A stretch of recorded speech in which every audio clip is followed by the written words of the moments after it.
Good evening, everyone. I'm Sue Frank. I'm curator at the Phillips Collection, and I want to welcome you to our program tonight, Conservator's Perspective, with my colleague, Patricia Favero, who is the Associate Conservator here at the Phillips Collection. She specializes in conservation of paintings and the study of artist materials and techniques. And she has been a member of our staff for nearly 18 years. Before this Picasso exhibition project, Patty worked on a number of projects, but in particular, she was involved in the Georges Braque exhibition that we had in 2013 that some of you may remember. It was Georges Braque and the Cubist Still Life, 1928 to 1945. But tonight we're talking about the exhibition Picasso Painting the Blue Period that I have co-organized and co-curated with the Art Gallery of Ontario. And this exhibition, I just want to emphasize because Patty's going to give you such a wonderful insight into this project. It began with conservation.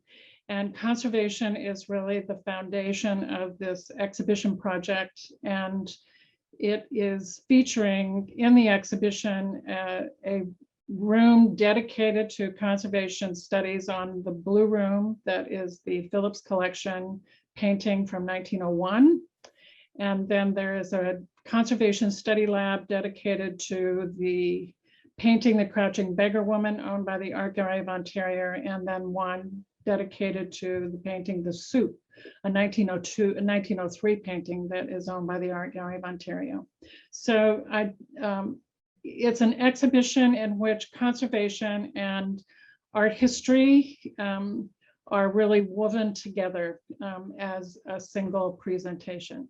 And so now I want to turn it over to my colleague, Patty Favero, and she'll take you through this incredible journey of how we began to understand this painting at the Phillips Collection that was acquired by Duncan Phillips in 1927. Patty. Thank you so much, Sue. And thank you to everybody who's here today. I'm really excited to share more about our conservation study on the Blue Room that, as Sue said, sort of became the seed idea for the exhibition, Picasso Painting the Blue Period. Our study began in 2008, even with the discovery of this portrait hidden beneath the Blue Room.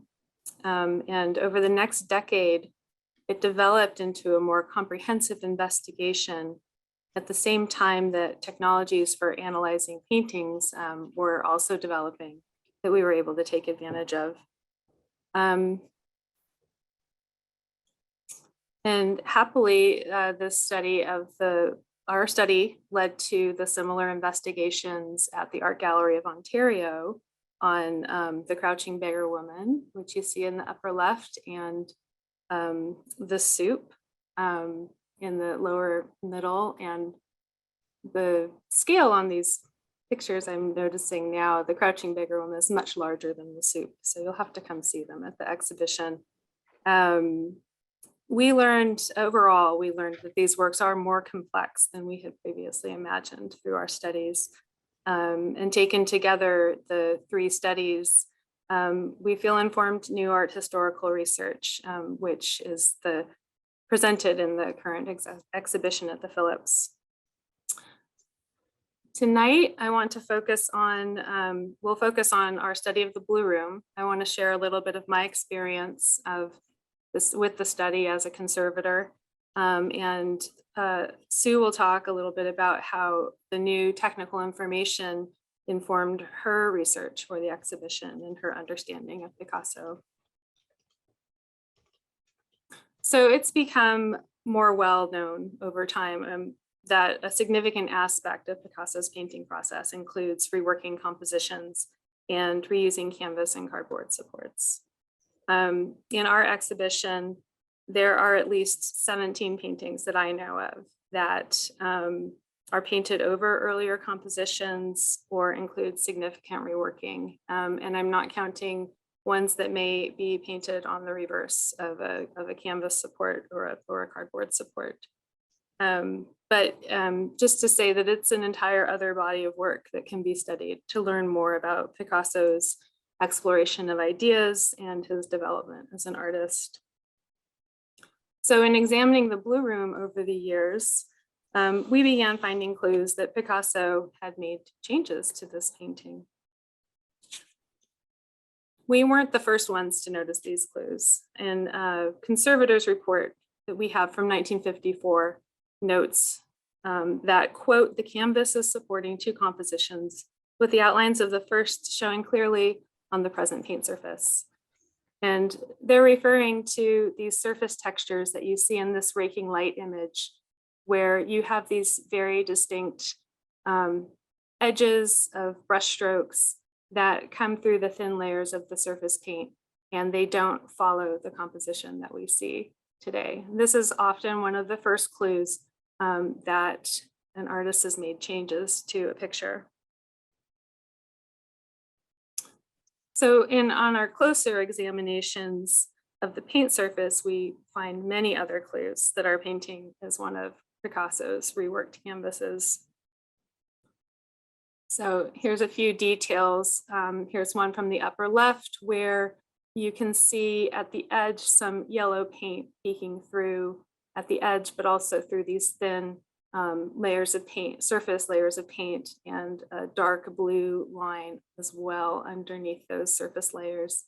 On the right is a close-up image of the from the center of the bed, which shows red and yellow paint coming through the crack, or you can see it through the cracks, and you can also see areas on the color, underlying color on the surface where Picasso's brush has skipped over this texture, and has the blue and white paint hasn't completely covered those areas. Likewise, at the foot of the bed, we have some underlying bright yellows and greens, little hints of red. So again, it supports our earlier conservator's observation that Picasso had painted over another composition, or at least made changes to the Blue Room. So we also have our XRadiograph. XRadiography is a common tool used by conservators in examining paintings and other works of art. This one was, this particular XRadiograph was made at the Phillips collection, but we first got a look at our painting with X-rays 25 years ago at the National Gallery of Art here in Washington, where the painting was X-rayed while it was on loan for their 1997 early Picasso exhibition entitled Picasso, the Early Years, 1892 to 1906. So if you're unfamiliar with X-rays of artwork,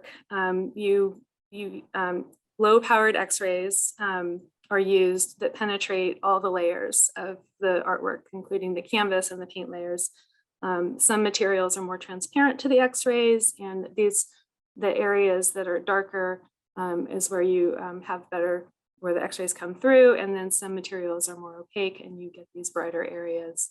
And occasionally that gives you more clues to changes in the composition, which our X-ray absolutely did. You can see a little hint of our bathing nude figure's legs here, but her entire torso is covered with this opaque white area. And this other white area doesn't follow the contours of the bed covers. So there's something else going on. And of course, you know what's there, but it's the details here, if you hadn't seen anything else before, they're hard to recognize. You need to be careful in picking out the details. You could start to see anything, and it's a little bit like looking at clouds. So we continue to try to refine and our techniques and find what will give us the good image. So when the painting was at the National Gallery in 1997, it was also examined using an infrared camera, infrared reflectography, This is a common technique that has been used for decades for studying works of art. It's similar to photography, but instead of, film or a digital camera that you're used to, it uses film or a camera that can detect infrared wavelengths, which are just beyond what we can see with our eyes. And again, the image on the screen was made at the Phillips collection, but it gives the same level of detail that we have from our earlier infrared image. This one is labeled a broad spectrum infrared reflectography. And the reason I'm being so detailed with that is that there are different forms. And so this one shows us what the camera sees with its whole range of what it can see between 900 and 1,650 nanometers. So again, just outside our visible range, but if your eyes could see in the infrared, this is what it would see. So in this image, we still see a lot of the details of the surface composition of the blue room.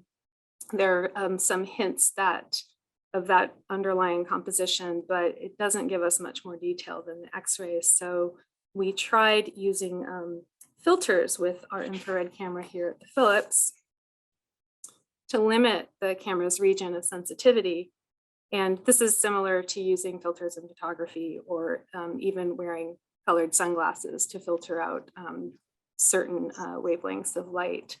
And one filter that we tried limited the wavelengths of the infrared camera that the infrared camera was sensitive to between 1,500 and 1,650 nanometers. So just a range of 250 nanometers instead of the broad range of 750 nanometers in the other image. Anyway, so with this filter, we could now see through most of the surface layers of the blue room and see that we have that the hidden composition is the portrait of a man. And so just to describe him a little bit from this initial image, he has a high forehead, a high hairline, a crooked nose. He's sort of slumped in a chair against a high back or banquette. And he appears to wear a dark jacket with a white shirt. He has a white bow tie just under his chin, and his right hand is raised in this distinctive gesture against his face with his index finger on his cheek. And if you look closely, you can see the shapes of rings on the three bent figures of his hand. And I think what most distinguishes him and what made him so fascinating is how directly he looks out at the viewer. So this really caught our attention. He's very mysterious, and this is really the beginning of this larger comprehensive study that we embarked upon. Of course, we had many questions about the relationship between the blue room, this masterwork in our collection and a masterwork in Picasso's early career, and this portrait underneath.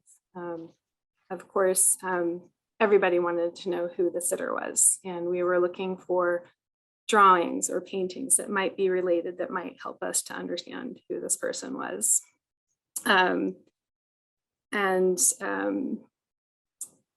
We wanted to know, sorry, I can't see the whole slide, unfortunately.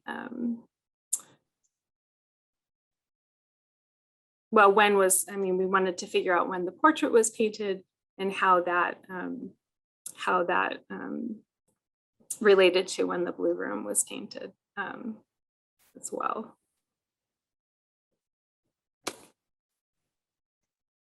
So as I said, these questions inspired this comprehensive technical study and art historical study that I'm going to talk about next. This was a multi-institutional study, including curators and conservators from the Phillips collection, along with scientists from the National Gallery of Art in Washington, Winterthur Museum, Garden, and Library in Delaware, and the Cornell High Energy Synchrotron Source, also known as CHESS, at Cornell University in Ithaca, New York. The study took advantage, as I mentioned before, of newly developed or developing technologies that were just beginning to be applied to examining works of art. And our objectives were simple. We, of course, wanted to obtain, now that we had this image, we wanted to obtain the best images possible of the hidden portrait to better evaluate the style of the painting. Was the hidden portrait a finished composition? Was it by Picasso? Our first instinct was yes, but we needed to have something more to go on, and just to find other details in the hidden painting. And we also wanted to understand the palette in each picture, specifically which pigments were there and how they were used. Were they the same? How were they different? Questions like that. So the first of these techniques that I want to go into more detail about is infrared imaging spectroscopy. This is a powerful analytical imaging technique that has been developed for studying works of art by John Delaney, the senior imaging scientist at the National Gallery of Art here in Washington. And John is pictured here in the lower right. Didn't want to go that far. Helping me set up the blue room on the easel for one of our, I think it was 4 total campaigns of looking at this, of scanning this picture. So the picture on the left shows the setup from the first time Dr. Delaney and his associate Catherine Dooley imaged the blue room here in the conservation studio at the Phillips in August of 2012.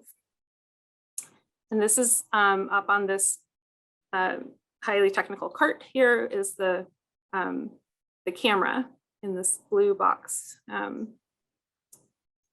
connected to a computer. And you can see it again here at the lower right. Just quickly, I will say, I just want to describe imaging spectroscopy. It combines infrared imaging and spectroscopic analysis, which can be used to identify materials based on their characteristic reflectance spectra, or the energy that they reflect at different wavelengths. And this is, in particular, pigments. This technique can help to identify pigments. And Dr. Delaney has used this technique in studies of numerous works of art at the National Gallery and in collections around the world. So we have been very fortunate to work with him locally and for such a long time. So I'm not going to go into further detail about how the technique works. If you're interested in learning more, we're going to put a link in the chat to the National Gallery of Art website to a lecture from 2015 that Dr. Delaney gave describing the technique in greater detail. And he will also be here at the Phillips Collection as part of a public program on Sunday, May 15th, to discuss his use of this technique to study our painting and other paintings by Picasso in the National Gallery and his work with the Art Gallery of Ontario. So I will leave it to him to describe his technique more, but it is, like I said, a very powerful technique that yields a lot of information for, you get a lot of bang for your buck. The session in 2012 yielded the bulk of the images and the data that we have used for the comprehensive study. But as I mentioned, Dr. Delaney came back again, in this time in 2018, to re-image our painting after he had participated in the studies of the Crouching Beggar Woman in the Suit at the Art Gallery of Ontario. And he had the opportunity to make some improvements to the camera and to the resolution of the images that he was able to get. And so this is the image that we feature in our exhibition. It's a high resolution image that has been specifically, so this is data, it's a camera, but you're getting data that you can process mathematically, and to bring out details that you're more interested in and push back details from the surface that you want to see through. So there is some manipulation, but it's all mathematical, and it's not doing anything. All the data is there. And so the detail captured in this picture was just what we were looking for. To me, I see a lot of texture in the brushstrokes. There's some areas that we haven't been able to see through here in the lower right of the painting, but I would like for Sue to speak to this as well, to talk about what this image, how this helped you in your research for the exhibition. Well, I just want to point out that what is fascinating in looking at this, and Patty, you can use your cursor to kind of do this, is the manner in which you see this outline of his shoulders that starts, at the figure's right elbow. It goes down and around up across his right shoulder, and then it's like crosses over at the same spot, through his eyes to his left shoulder. So it's just this beautiful line that encases that figure. And you can kind of see that it would go up around the top of his head. And Picasso, using this outlining of the figure, is something that's quite noticeable in this image that you see, and also for that banquette. And if you take your cursor, yes, follow that line of the banquette down on the left side, and it goes right there at the elbow of the figure, and then it continues down across the gentleman's like midsection that is there. So you can see how Picasso creates this kind of framework for this figure, and this simplification of form, and this very distinctive gesture of the fingers with the rings against his cheek, and the manner in which his head sits below his shoulders. So all very distinctive, and we were excited to be able to match it up with a painting at the Israel Museum in Jerusalem that is of a woman with a hat, but the same kind of simplified form. She's like, even not as much of her body is showing. She's like really cropped at the chest.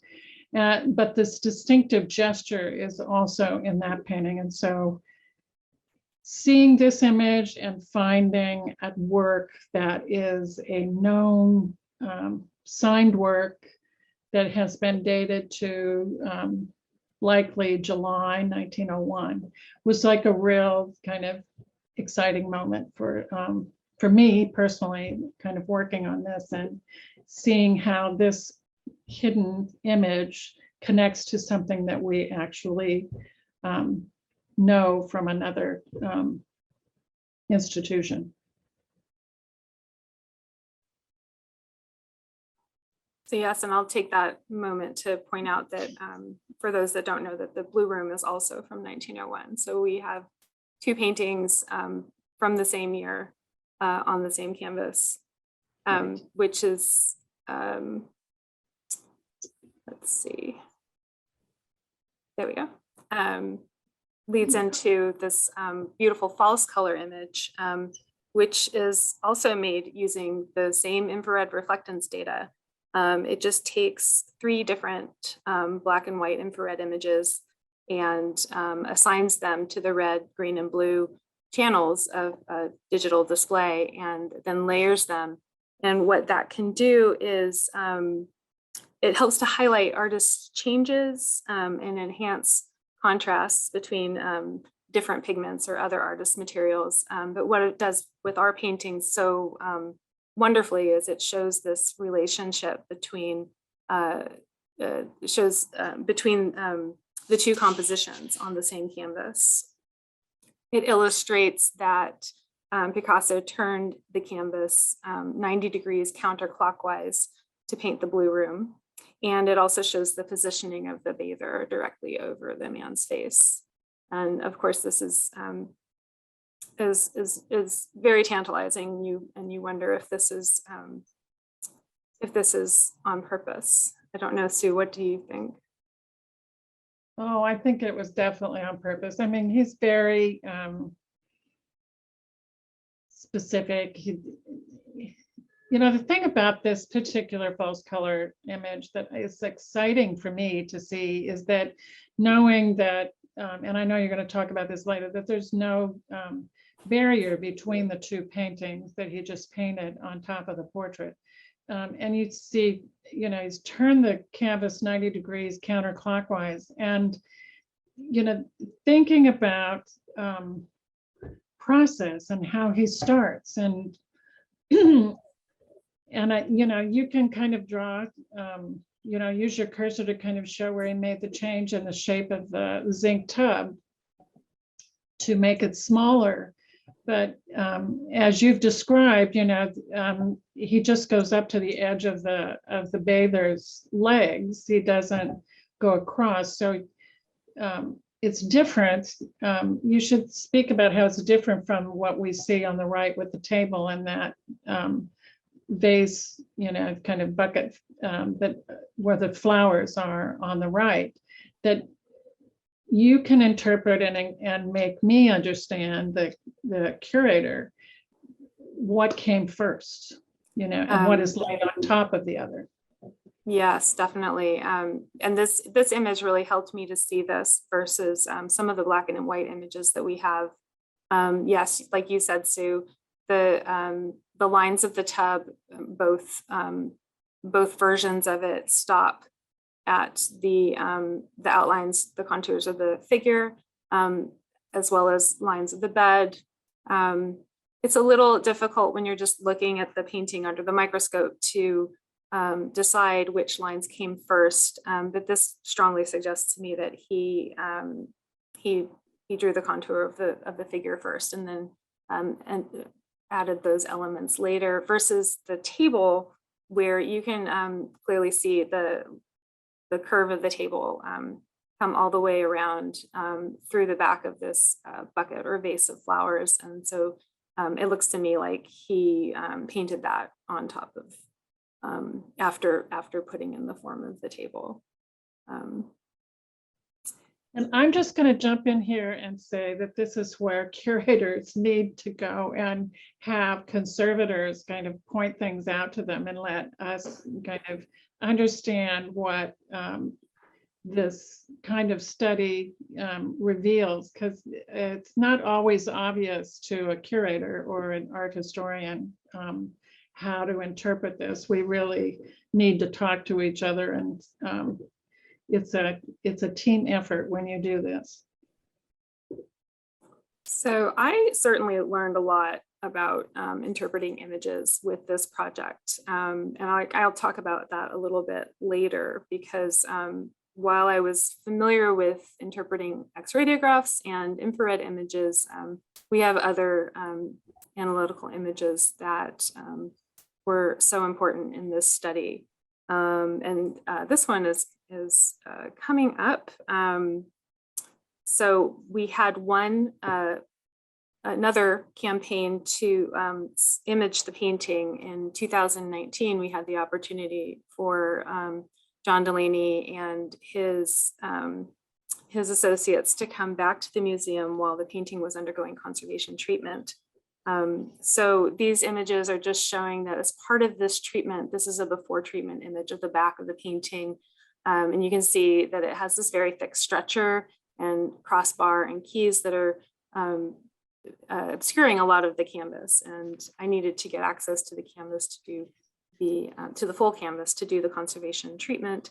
And so as I took it off the stretcher and I put it into this working stretcher so that I had access to all of the back of the canvas. And this was a great opportunity to have John come back and look at the painting with transmitted infrared reflectance, or not reflectance, transmitted infrared spectroscopy. So I can't see the easel here. I hope that everybody else can, but the painting is on the easel in our photo studio, and we have full access to the back of the canvas. The lights are behind the painting, and they're coming through from the back of the canvas, and the infrared camera, the reflectance imaging spectroscopy camera is detecting the wavelengths that are coming through. And we got this completely different image from the reflectance image that it shows us even more, well, it's not very detailed or high resolution. It shows us so much more about Picasso's use of the brush. We have these thick sort of directional brushstrokes on the banquette behind the man. And then we have these pretty tight zigzag strokes in his elbow. But over here, where we couldn't see through the surface layers with the reflectance imaging and the right side of the picture, we see these more haphazard, these looser zigzag strokes of the brush. And we can also find these drip marks in the lower right corner, showing that Picasso's probably sketching in with really fluid, thinned paint, which is adds so much to our knowledge of the picture and his process. And there are other examples of Picasso paintings that have this sort of fluid blocking in before he goes in and either finishes the painting or sometimes he will leave them less than finished in some areas. So this was another clue as to his process, at least with this portrait.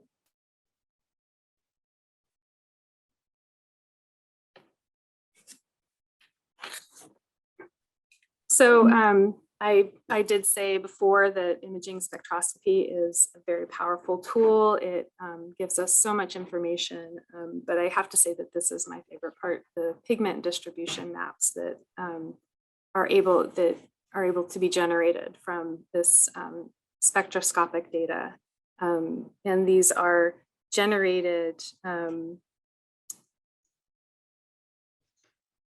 excuse me, I'll back up. The data, the spectral data can be used to identify individual pigments throughout a painting based on the spectral signatures that are unique to those pigments. So for instance, in these pigment distribution maps that you see on the screen, brighter areas show where the spectral data more closely matches known infrared spectra for specific compounds or specific pigments.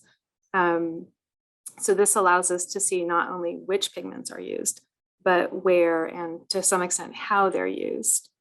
Can you see Sue, can you see the lead white map? I'm not sure. No, you can't really see that. Yeah, this is not the, I was hoping for a slightly different view. Okay, I'm sorry.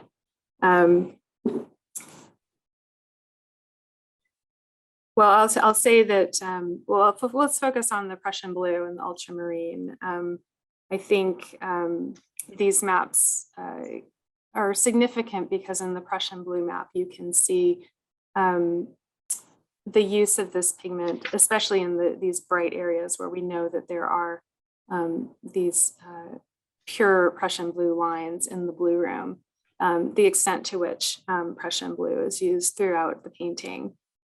Except for the little seascape painting on the back wall in the blue room, which this distribution map seems to indicate Picasso chose to use ultramarine blue in order to depict the Mediterranean, which seems more appropriate in terms of, you know, the ultramarine is significant, or it sort of refers to the sea, and really trying to, and really he knew, as Sue has said, that he was singling out his painting and using this this different blue, possibly a more special blue, to show his own painting.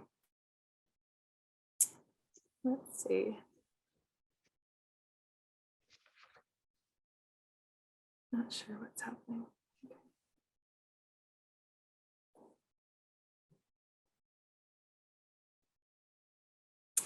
So moving on,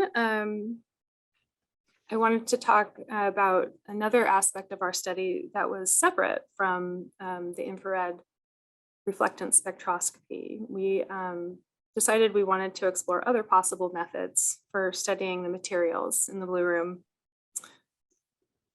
We were inspired by news reports for this project from 2008, led by scientists at Delft University of Technology, to image a hidden composition beneath Van Gogh's painting, Patch of Grass, at the Kröller-Müller Museum in the Netherlands.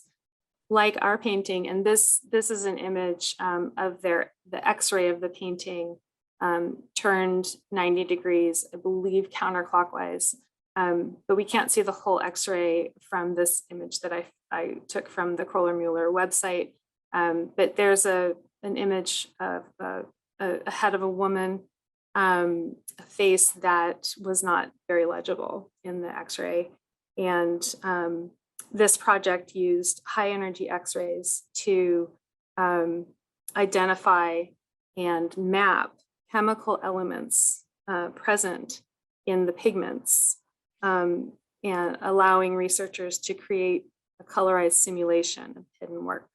And again, if you're interested in more information on this project, we're putting a link in the chat for you to follow up on if you would like. So as we considered whether to pursue this type of analysis for our painting, we invited Dr. Jennifer Mass, a conservation scientist with extensive experience in the field, to come and examine our painting and do some preliminary work in preparation for a possible larger study. At the time, Dr. Mass was the senior scientist in the conservation department at the Winterthur Museum in Delaware. And I learned of Dr. Mass's research into using high energy X-rays to study artworks through a colleague who suggested she might be able to help with our study. So in the picture on the left, Dr. Mass is using a portable X-ray fluorescence instrument for preliminary spot elemental analysis that can be used to help identify the pigments in a painting. And this is the same in principle. It's similar to what would happen if you were using high energy X-rays to study the painting, as in the previous study, the Van Gogh study that I showed. And so I'll briefly give a brief explanation. So in XRF analysis, a small area of an artwork is exposed to a small focused X-ray beam, less than 1 millimeter in diameter. It comes out of this instrument here, which is up close to the surface of the painting without touching it. So these are smaller, but more intense than the X-rays used to make XRadiographs. So these X-rays produce a kind of fluorescence in the materials in this area that is characteristic of the chemical elements that are present, such as iron or copper or mercury, etc. So, and in this way, artist pigments may be identified based on the elements detected, along with the paint color and what is already known about the painting.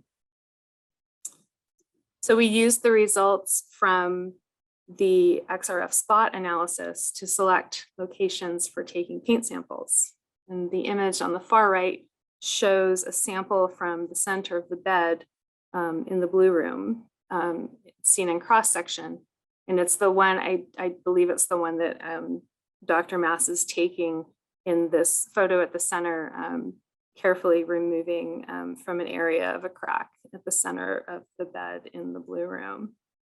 Dr. Mass examined this and other samples in her labs at Winterthur using a research microscope and performed microanalysis of the materials using micro-Raman and FTIR spectroscopy and scanning electron microscopy energy dispersive spectroscopy, or SEM EDS. So it's common to study material details of paintings in this way by analyzing microsamples, but not all institutions have access to the instruments and the expertise. So we were very fortunate to work with someone so experienced with access and who had access to a fully equipped lab for doing the microanalysis. And this research provided so much information about the paint mixtures and the paint layering and more precise identification of the pigments and the fillers in the paint media. So I won't go into too much detail, but I just wanted to have this slide to show the level to which these samples are examined and analyzed. But the takeaways were that we have all of this detailed data about the pigments that is summarized in this table at the lower right, basically saying that the pigments and pigment mixtures in the portrait and in the blue room were very similar. And in some cases, you had almost identical paint mixtures. And this was a great, this is a real great evidence to point to both to point to the portrait being by Picasso, just materially. Also the cross sections, you can see at the top, they confirmed for us that the blue room was painted directly over the portrait without any intermediate ground layer in between. And additionally, that the underlying paint layers were dry enough when Picasso painted over the portrait so that they were not picked up with his second application of paint. So giving us a little bit more of a timeline in between the two pictures. So with Dr. Mass, we also explored, we continued to explore the idea of using high energy X-rays to study our painting. And so that year in 2012, we attended a conference about synchrotron radiation in art and archaeology to learn more about this technique and learn more about different methods that used synchrotron radiation that were being developed for analyzing art materials. And so I'll just say here that a synchrotron is a type of particle accelerator that produces high energy X-rays. So we're going beyond these portable handheld instruments. So at the conference, we learned about this study to image a, oh, I'm running out of time. To image a painting by Edgar Degas. And you can see in the X-ray, there is another face upside down in relation to the painting. And this study was led by a conservator at the National Gallery of Victoria in Melbourne, Australia, and used synchrotron radiation with a state-of-the-art, this is what's called, this is an XRF detector.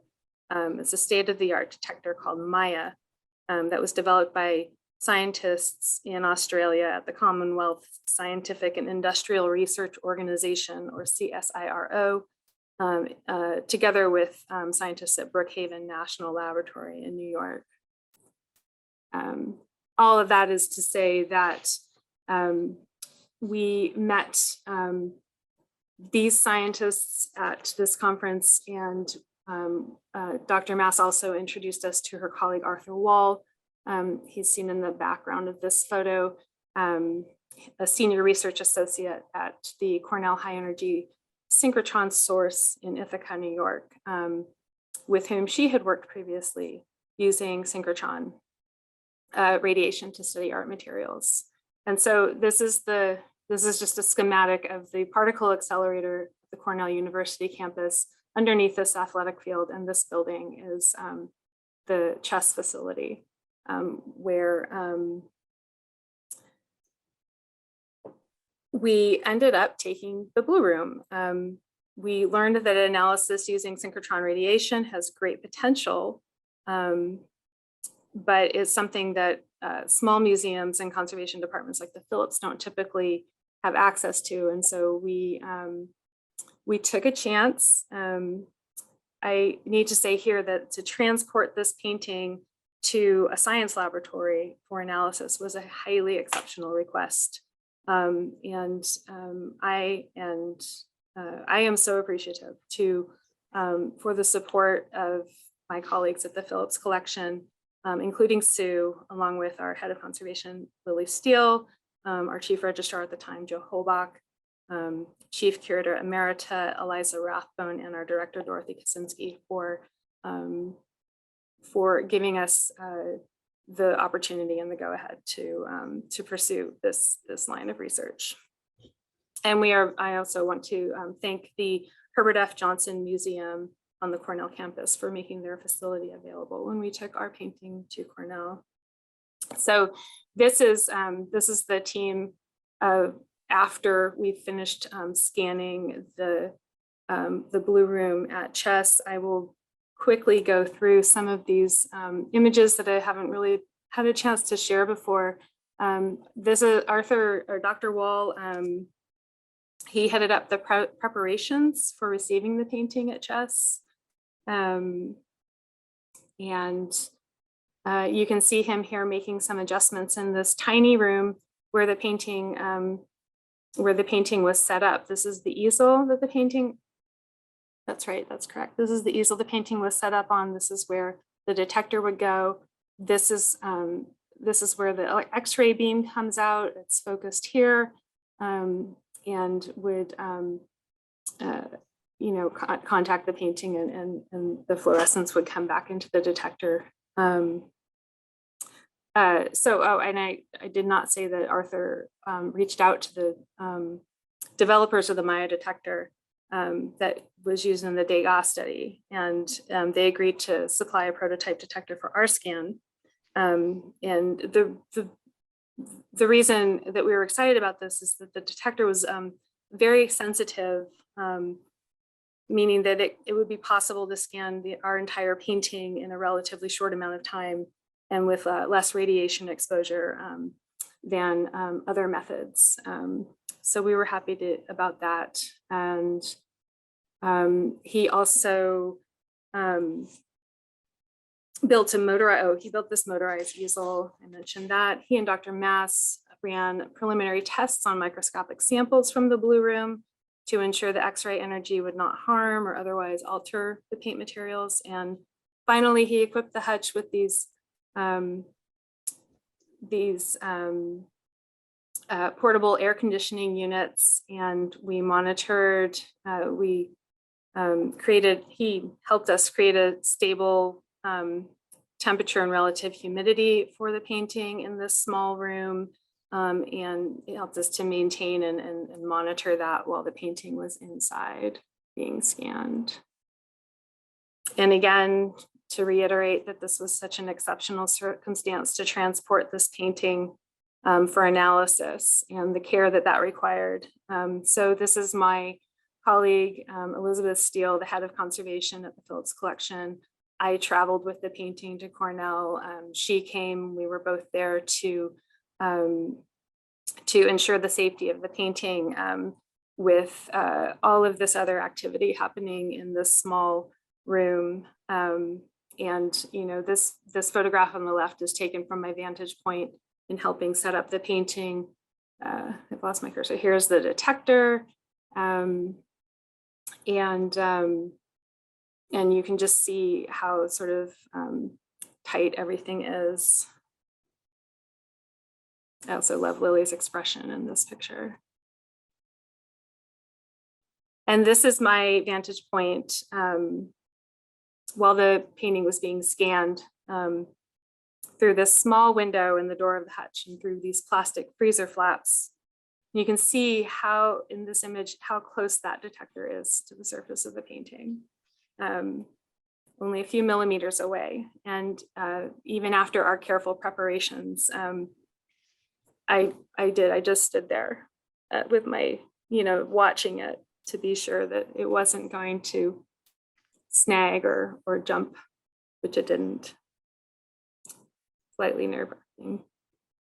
And here we have the scientists, the Maya detector scientists monitoring the progress of their instrument on this end, and Arthur in the background monitoring everything else. We have some of the readouts in real time, and you can start to get a sense of the data that's coming back that's already sort of forming a picture. And here's the results of all of this, is you get these element distribution maps. You get a pixel by pixel quantitative analysis of the amount of certain elements that are present in the paint. And this detector is so sensitive that you can almost see brushstrokes in these maps when you zoom in on them. But the significance here is that with the spot analysis, you could say you might have a certain pigment in a tiny spot on the painting, but here we're seeing again how it's used. But where the infrared reflectance imaging is showing us pigments, which are molecular compounds, this is showing us elements. And so it's slightly different information. And so, in terms of like looking at the iron distribution map, we need to know which pigments contain iron. Prussian blue happens to contain iron, and these areas, again, this is the contour of that banquette. We're seeing that has a strong signal for iron. And so we might infer from that these brighter areas contain Prussian blue. Similar for chromium, there are two pigments, there's chrome yellow and there's viridian green. And so I might guess that if these are the yellow lines in the couch or the trunk of the blue room, that this might be chrome yellow, whereas in the flowers, at the leaves of the flowers, that's probably like a viridian green. So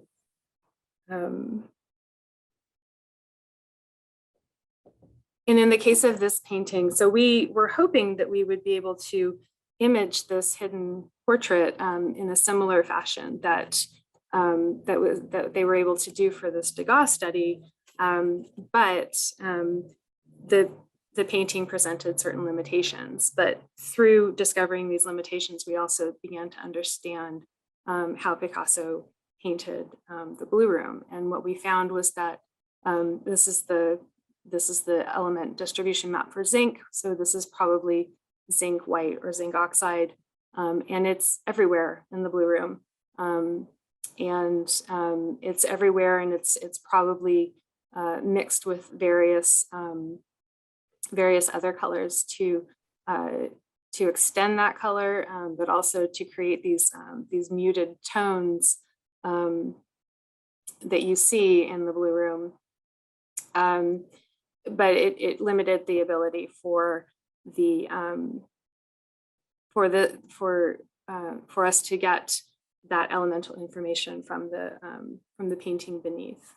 But what it did is it corresponded with this quote from Jaime Sabartes about Picasso's palette, where he says white heaped in the center of the palette constitutes that type of mixture which he prepared especially with blue, and the other colors brighten the contours.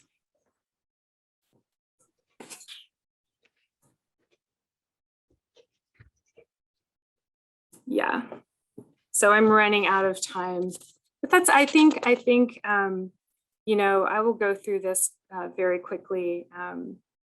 And then I want to turn it over to Sue to get her perspective.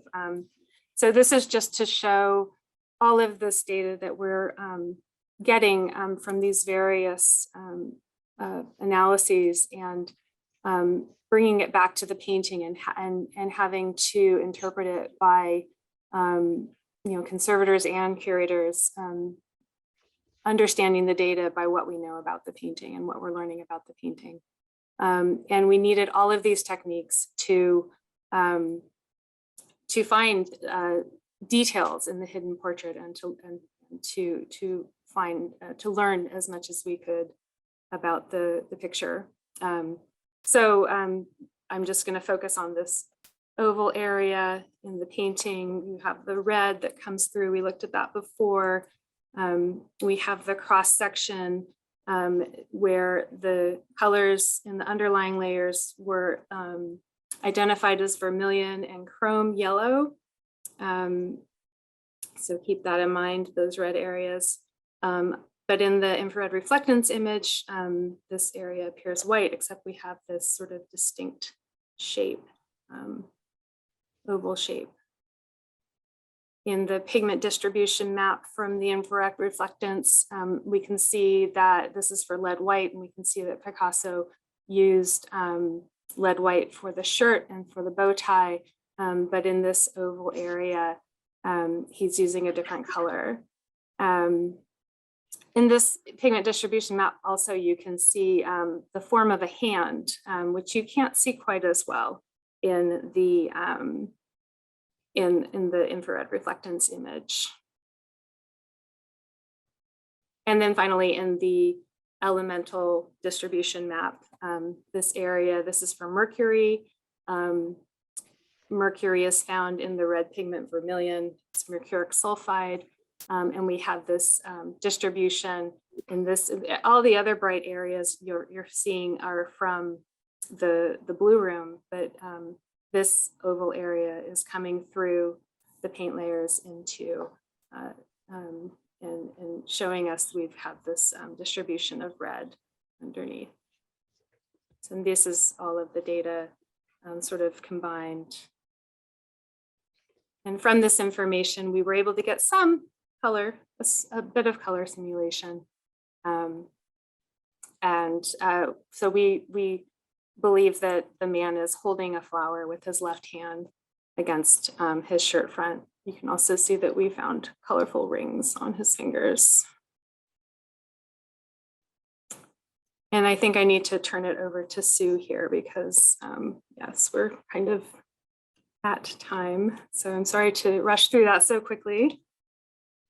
Well, I'm just going to jump in here. We've got some questions, and a couple of them are things that I know I can answer quickly, and then I'll get to the couple that are specific for you, Patty. But Denise asks, how long did it take to put this exhibit together at the Phillips collection?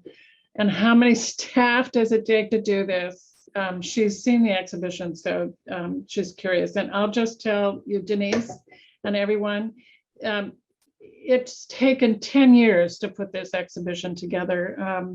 Patty was involved in this journey of discovery on the painting for since beginning initially around 2007, 2008, through 2019 into 2020, perhaps even. My own involvement began in earnest in 2011 and 2012.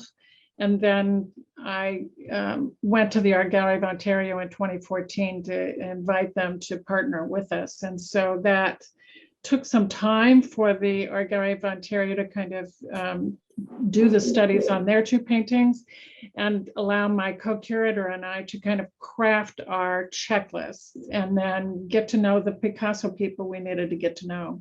And so it takes a village. This is what I can tell you. It's a multi-person project, both at the beginning when you and your curator and your conservators are trying to work together to understand what you have, to find the loans, to get to meet the people, and then to work with registrars and colleagues at the museum to actually arrange to ship the work, bring it to the museum and unpack it, condition check it, and install it. So it's a large group of people who are involved. And the subject of this hidden portrait, I know Patty spent a lot of time trying to find whom it might be. I spent time trying to figure it out. And we had a very important Picasso scholar who was also involved mentoring us and throughout this. And none of us could figure out exactly if it was even a portrait of a specific person. And so our end result is that we think that this portrait is really a kind of archetype of the men who went to Montmartre to enjoy the entertainment that was offered in that part of Paris at the end of the 19th century. And so Mamie asked if we have an image tonight of the painting of the woman with the hat, the woman with the necklace from the Israel Museum in Jerusalem. And no, we don't have one in this PowerPoint, I'm sorry to say, but you can see it in the exhibition. And Patty, did you gain any insights? You know, I think you wrote to Marilyn McCulley. One of our questions is, do you have any insight into why Picasso rejected the underlying image and painted over it? So there's always the theory about he didn't have a lot of money, and so he would reuse his materials, which I think, you know, sure, of course, but I think especially in 1901, he was just by the volume of what we have, he was working so quickly, and his style was changing. You know, I don't have anything to show that, you know, we think maybe this, I think Marilyn, you know, threw out there at one point that maybe this was commissioned and that it was rejected. But for whatever reason, you know, it was something that was still lying around in his studio from the summer. And we know that he painted the Blue Room quickly. It's thinly painted. There aren't a lot of changes. And I could completely see that he had this idea and he had a canvas there that was just sitting there. And the other thing that we know is that he, and this is something, you know, I think you could speak to better than I could, but I think he owed his dealer, you know, if not money, he owed him product and to try to sell. And so if there was something that wasn't selling, he might reuse it for that reason. Yeah, I think that's true. You know, I think that the colleague that Patty is referring to, Marilyn McCulley, she's a well-known Picasso scholar, and you know, she's suggested that, you know, it's possible that Picasso painted this portrait to curry favor with an individual that summer of 1901, and that it didn't work out. And as Patty said, you know, 4 months later, he's like, he has this idea that he needs to get out, and this painting doesn't have an actual, you know, reason to stay as it is. Picasso recycled so many of these canvases during these first years of his career for, as Patty said, because he didn't have the resources to keep buying canvas. So Patty's, another person, Rick, asked, did any of the materials or pigments in the that we discovered in the Blue Room come as a surprise?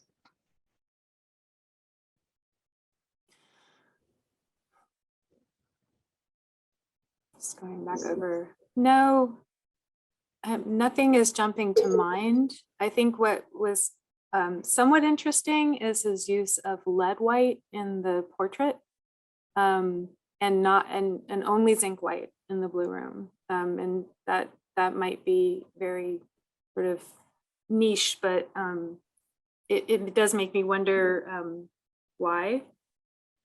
But I think another question that sort of lingers, I don't know that it's a surprise, is that we in the paint samples in the Prussian blue that we find in both the portrait and in the blue room, you know, they're mixed with, in the blue room it's mixed with zinc white, in the portrait it's mixed with black. But we see these little particles of vermilion throughout, and very homogeneously mixed throughout. And it makes me wonder if he's using even the same, if he like bought a few tubes of paint from his paint maker, and he's using the same paint in both of these paintings that were painted maybe 4 months apart, like from the same tubes. Right. And so this is always, this is an interesting thing, you know, and I guess it speaks to like just emphasizing the fact that there's no painted barrier between these two pictures, these two compositions. Because an individual asked, could Picasso see the underlying paint colors that you see through the blue room in magnification? Yes, yes, and I think that it's intentional. It's less of a surprise now. Like I said, I treated the painting, and in some of these areas where we didn't really see it before, there was some remnants of sort of an old discolored varnish that I removed. And yes, I think he absolutely could see it. I think that especially in the area of the foot of the bed where you get these yellows and greens coming through, that it's adding to the play of the light that's coming through the window.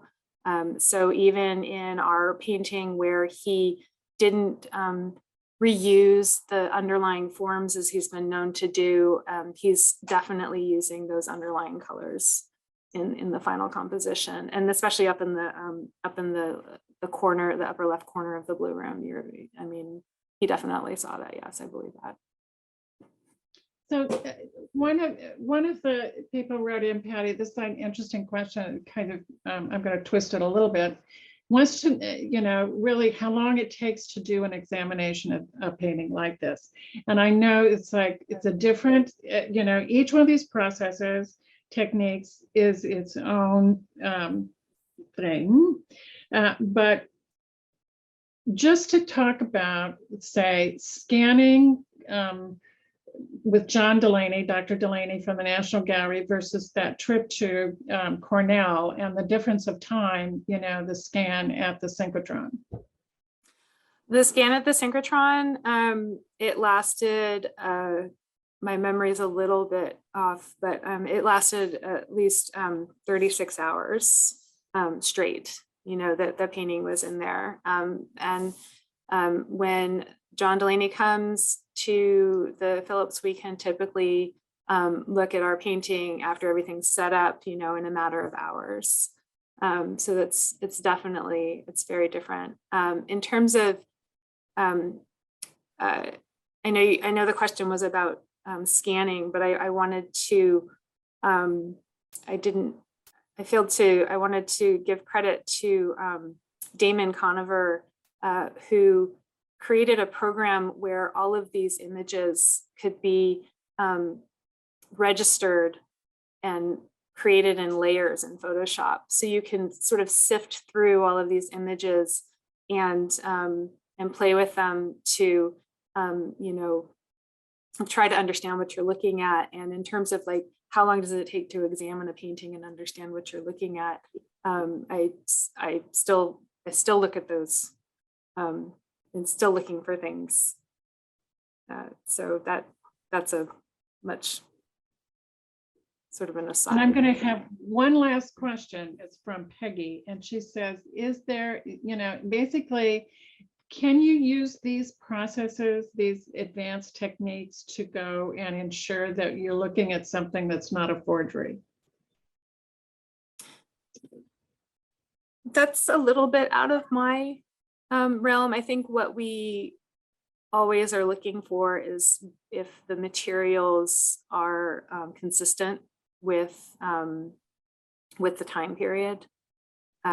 So I would say if you're using these techniques and you find a pigment that was not available until, say, 1975, I mean, that may be a restoration. It depends on, sort of what you're looking at in terms of how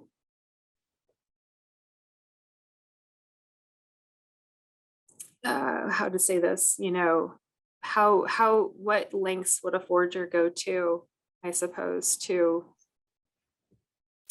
if they found a Picasso to paint over, would they paint over it? I'll just stick with if we're looking for materials that are consistent with the artist and what we know about the artist and the time period. And if it veers too far out and away from that, we may be less inclined to think it's what it's supposed to be. All right. So I think we've come to the end of our questions in our program, and thank you, Patty, for giving such a thoughtful, detailed, and insightful presentation.